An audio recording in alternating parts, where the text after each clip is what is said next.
the, wait for it, delightful. Check out the name tag. You're in my world now, Grandma.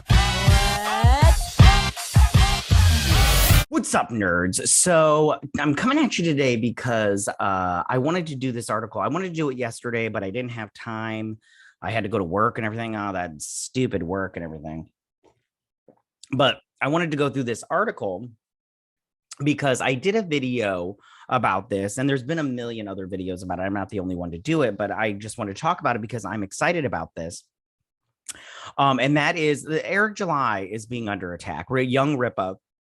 Now, I personally like Young Rippa. A lot of people are saying stuff about Geeks and Gamers. Now, I'll be honest with you, I don't watch Geeks and Gamers. I don't like that channel. I don't like that channel personally. But if you like it, by all means, have at it. I don't care. I do watch Young Rippa's YouTube channel, and I think me and him are pretty much, when he talks 99% of the time, I agree with what he's saying. So I mean, like, I do enjoy his YouTube channel. But he's being under attack because he created this comic book. And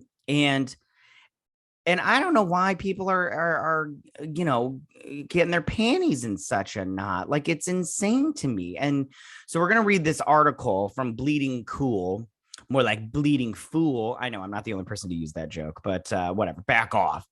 But it says Eric D. July gets 30,000 orders worth 2.5 million for non-woke comic. And I want to talk about two things. One, at the time of recording this, it's almost at 3 million. By the time I post this, it'll probably be past 3 million because it's doing so well. And I just want to say that he did not put this out, or at least I didn't see anything. I checked the website. I didn't see anything about non-woke or whatever, but I don't like them saying this because this just puts it just gets people upset about it. And I wish they wouldn't do that because, we want to praise this kind of stuff. So this is written by Rich Johnson. I don't know which one it is, but he's a piece and everything. Anyway, so it says Eric D. July is a libertarian contributor for the conservative network Blaze TV. I didn't know that. Founded by, maybe I did know that. Founded by Glenn Beck. Okay. And when he had a comic book to crowdfund, they were happy to highlight this as to their readers and viewers and to label it as non-woke.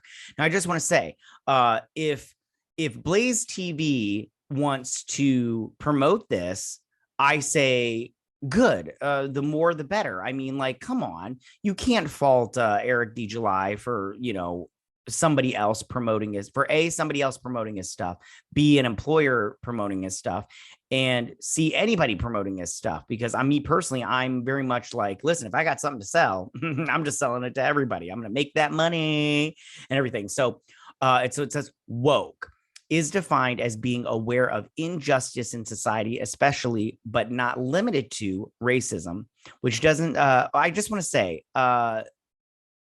everybody always, like, when I talk to people, there was like, well, what do you define as woke and everything? Now, you can use this term and everything because, that's what it is. But I think that like a lot of other words, it's evolved and it doesn't mean what it used to mean. It's not about finding injustice and everything. For me personally, I saw this definition of it, and I've just adopted it as my own because I don't like to use the term woke just because it gets people in a frenzy and everything. But I would define the term woke personally as a state of awareness only achieved by those dumb enough to find injustice in everything except their own behavior. So that's my personal definition of woke, which I copied from somewhere. I don't remember what it was, but I'm just going to snag that and put that up here. And that's what I do it for anyway. So, okay. Which doesn't seem anything that most people would be opposed to, especially superhero comics, which would seem to be all about fighting injustice. But I guess welcome to the internet. I mean, I don't know. When I read a comic book, I just want ass kickery and everything. I'll say. So it says the comic book Isom #1 is to be written by July, drawn by Cliff Richards, colored by Gabe Eltieb. Sorry if I got your name wrong, and lettered by Eric Weathers, and is intended to launch a new multi-book comic books universe, the Rippaverse. Isom is described as telling the story of a superhero who has come out of retirement. Avery's sister, Altona, gives him a call and wants him to visit an old friend by the name of Darren Finito. Another family friend that was interning with Altona has gone missing, and she last heard that she was dealing with Darren. But Darren has much changed since he was hanging out with Avery when they were young. Oh gosh, I'm sorry. He's a cold-blooded shot caller. And and sorry, and one of the most feared men in the city. This visit turns into one of the longest days of Avery's life. Around these parts, people call special beings accepts. Unfortunately for Avery, he has the luxury of running into some of them. The Alpha Core and Yara, I don't know if I'm saying any of these names right, have their own set of conflicts. My computer's being weird. A man built like a tank. Okay, this just seems like okay. Either way, the non-woke label saw the story picked up by Fox News and New York Post, which have helped spread the cry further. Which I'm sorry, you can't blame anybody for that. If I don't watch Fox News, but if they picked up anything I did and promoted, I'd be like, yes, give it to me. You know, I mean, the more eyes on it, the better. So, I mean, you know, this guy sounds like he's crying about everything. The revenue already in six figures soon went into seven figures, almost 30,000 pre-orders worth over $2.5 million. That is remarkable. That is a remarkable achievement for a new comic property right off the bat. That is, listen, I said in my last video, that is a game changer because I'll tell you right now, I ordered mine. I got cover A, and he tweeted out that cover A is sold out. So I'm like, oh, I'm so glad I got it because that was my favorite one. In fact, it was this picture. I believe it was this picture. Yeah, it's this picture right here of him like right there, but it might not be those people in back. I can't remember. I just thought that was the coolest one out of all of them. I think he said cover B only has like 1,000 more. I don't know. Anyways, no matter who promoted it, though, the price of the 96-page comic of 35 plus $10 shipping might seem a bit on the high side. It wasn't for the virtue signaling possibilities. I just want to say, I see a lot of people bitching about this $35 price range. For a 96-page comic book, that's not bad. Like, people are bitching about that, and I go, that's not that bad, especially for, you know, this isn't, you know, I'll use crowdfunded because I don't know how else to do it. But I'm all like, you guys, that's not that bad of a price. And if people aren't willing to pay that much, then don't buy it. Like, that's my whole thing. Like, me personally, I'm like, if I don't think it's worth the money that I'm spending on it, I'm not going to buy it. So I thought this comic was worth 96-page comic for me was worth $35. Now, if the quality is still good after this, I'll still pay $35 for a 96-page for number 2. You know, that's the thing. As long as the quality stays consistent, I'll pay a high price point and everything. I see a lot of people bitching. They're like, it's like $5 too much. I'm like, get out of here with that nonsense. No, it's not. And then Nintendo, I thought when I first went on there, I thought I had paid way more for shipping and handling, but I had only paid like $9. So I'm not even upset about that either, because I was like, oh, okay. Because I thought I had paid like 15 or whatever. And then it had just estimated, you know, and then when I saw that it did, you know, whatever, it was fine. Okay, now I'm on to the article. I need to get through this because I'm just rambling now. If Jarek July wants to create a long-running collectible comic book universe for the Rippaverse, he might want to try and bring some economics to scale into play, or risk bankrupting his followers. And get out of here, bankrupting. Listen, people are not going to buy what they can't afford, and people are not going to buy what they think is a ripoff. So this guy is just being a douche right now by saying bankrupting his followers. Listen, I'm poor, but I'm not like, destitute, and I can afford a $35 comic book. And comic books, I love comic books. I think it's a dying uh, uh, hobby, because they write so much crap these days. You'd be surprised how much crap they write. Anyways, even with today's comic book inflation, a 96-page superhero comic book usually sells for $10 to $12 from a comic shop. What? No, it doesn't. It doesn't matter. You know what? That it doesn't matter. It's very obvious that Rich Johnston doesn't go to comic book shops. A little douche. Anyways, because Eric is indeed thinking long term and has a code of ethics for his publishing plans, which can be summed up as no multiverses, no time travel, and official continuity timeline. I'm not entirely sure these count as ethics. No. Hold on. No, the thing he said in his first video announcing this was his number one thing was respect the customer. And that right there, I was like, that is what I'm talking about. That is what I'm talking, because you get these comic book writers that they'll write the shittiest comic book. They'll write. They all want to be Alan Moore, like, because they want to be these high thinking and they want to have these thought provoking conversations in their comic books, and it'll just be like, Brian Michael Bendis writing a full 2-page spread where it's all just word bubbles, and you're all like, what is going on here? This is too much to read. I got shit to do today, dude. Can you have like at least one page where there's fighting and like a ka-shing, sound effect going through or whatnot? And I'm all like, what's going on here? But yeah, so this guy, sorry. And he's respect the customer was his number one thing.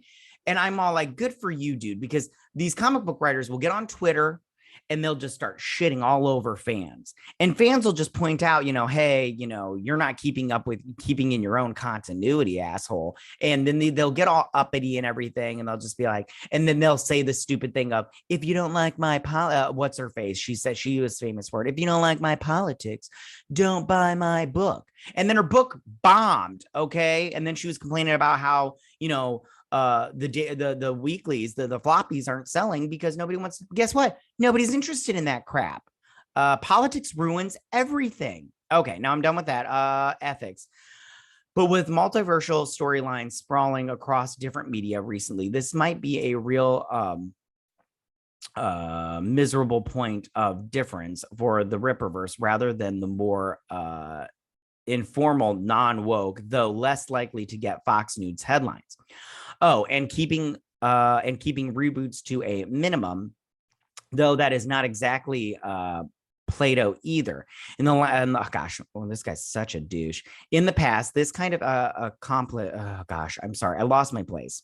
This kind of acclamation from a publisher yet to publish their first comic book has been seen as putting the cart before the horse, but it does acknowledge his ambition. I mean, this guy, Rich Johnson this guy's such a dick right now. He's being such a dick. Anyways, okay. Eric D. July also told Blaze that I'm not in the business of lecturing people and telling people exactly how to live their lives. Good.